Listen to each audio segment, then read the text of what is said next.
अस्सलाम वालेकुम। टॉपिक है एनर्जी फॉर मसल कंट्रैक्शन। अब किसी भी ज़िंदा जानदार के अंदर जितने भी काम हो रहे होते हैं, तमाम कामों के लिए जो एनर्जी इस्तेमाल होती है वो एटीपी एडिनोसिन ट्राईफॉस्फेट की शक्ल में इस्तेमाल होती है। इसी तरह मसल कंट्रैक्शन के लिए भी एनर्जी एटीपी की शक्ल में इस्तेमाल होती है। अब मसल कंट्रैक्शन वो प्रोसेस है जिसके ज़रिए मसल हमारी हड्डियों को हरकत देते हैं। अब सवाल ये है कि मसल को कंट्रैक्ट करने के लिए एटीपी कहाँ से आती है। देखिए, हमारा ये जो आपको रेड कलर के अंदर नज़र आ रहा है, ये मसल है। मसल के अंदर मौजूद ग्लूकोज को एरोबिक रेस्पिरेशन के ज़रिए तोड़ा जाता है, यानी एरोबिक रेस्पिरेशन जिसमें ऑक्सीजन इस्तेमाल होगी। ग्लूकोज ऑक्सीजन की मौजूदगी में एरोबिकली टूटेगा, कार्बन डाइऑक्साइड और पानी बनेगा और साथ एनर्जी रिलीज़ होगी। वो एनर्जी जो रिलीज़ होगी वो एटीपी की शक्ल में रिलीज़ होगी और उसी एटीपी को हमारा मसल इस्तेमाल करेगा कंट्रैक्शन के लिए।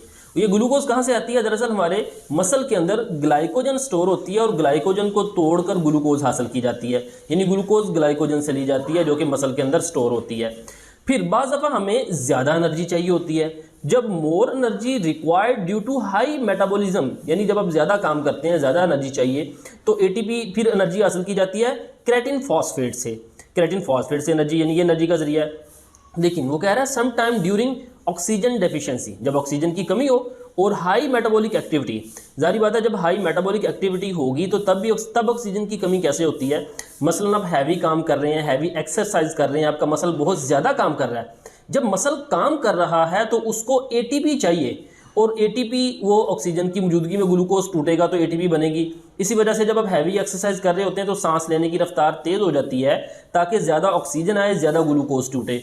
लेकिन सांस लेने की रफ्तार तेज़ करने के बावजूद ऑक्सीजन की सप्लाई जब पूरी नहीं हो पाती तो मसल क्या करता है? एरोबिक की बजाय एनारोबिक रेस्पिरेशन शुरू कर देता है, क्योंकि जारी बात है ऑक्सीजन नहीं आई, एटीपी तो चाहिए मसल को, तो मसल ग्लूकोज को एनारोबिक रेस्पिरेशन के नतीजे में तोड़ता है। और जब ग्लूकोज एनारोबिक रेस्पिरेशन के नतीजे में टूटती है तो तब ये मुकम्मल टूटने की बजाय लैक्टिक एसिड बनता है, यानी मसल के अंदर लैक्टिक एसिड बन जाता है। और ये लैक्टिक एसिड क्या करता है? Lactic acid accumulate in the muscle के अंदर जमा हो जाता है और मसल फटीग का बायस बनता है। अब देखें, जब आप कोई अपनी रूटीन से हटकर हैवी एक्सरसाइज करें तो आपको मसल में थकावट महसूस होती है, जिसे हम कहते हैं खलियाँ पड़ गई हैं। वो खलियाँ इस वजह से पड़ती हैं कि लैक्टिक एसिड वहाँ पे जमा हो जाता है। अब जब आप हैवी एक्सरसाइज करके ख़त्म कर लेते हैं, यानी आप रेस्ट के अंदर आ जाते हैं, तो जब रेस्ट कंडीशन के अंदर आते हैं तो उस मसल को जब ऑक्सीजन की सप्लाई दोबारा बहाल होती है तो होता क्या है? वो जो लैक्टिक एसिड है, हर 5 में से, यानी बहुत सारे लैक्टिक एसिड, ये आपको दिख रहे हैं, ब्लैक कलर के अंदर लैक्टिक एसिड जमा है जो कि खलियाँ पैदा करते हैं, दर्द होती है।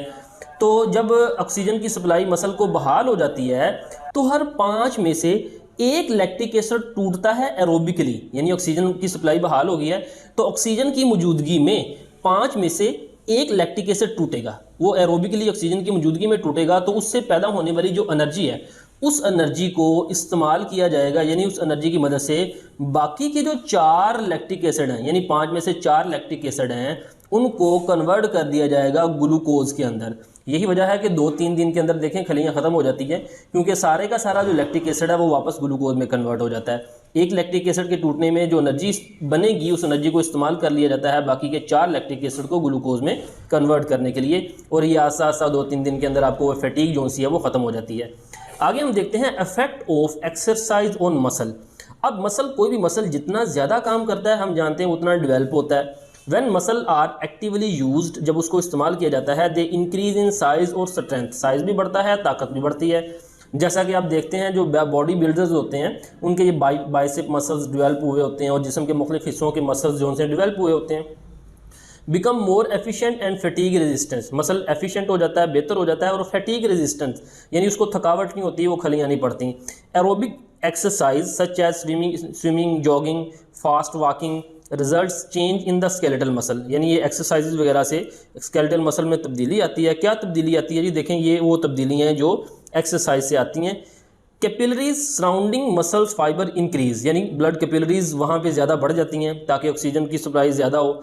Mitochondria increase in number, muscle cell में माइटोकॉन्ड्रिया की तादाद बढ़ जाती है क्योंकि माइटोकॉन्ड्रिया ने देखें रेस्पिरेशन करनी होती है, एटीपी बनानी होती है। Muscle fibre synthesize more myoglobin, ज़्यादा मायोग्लोबिन बनेगी।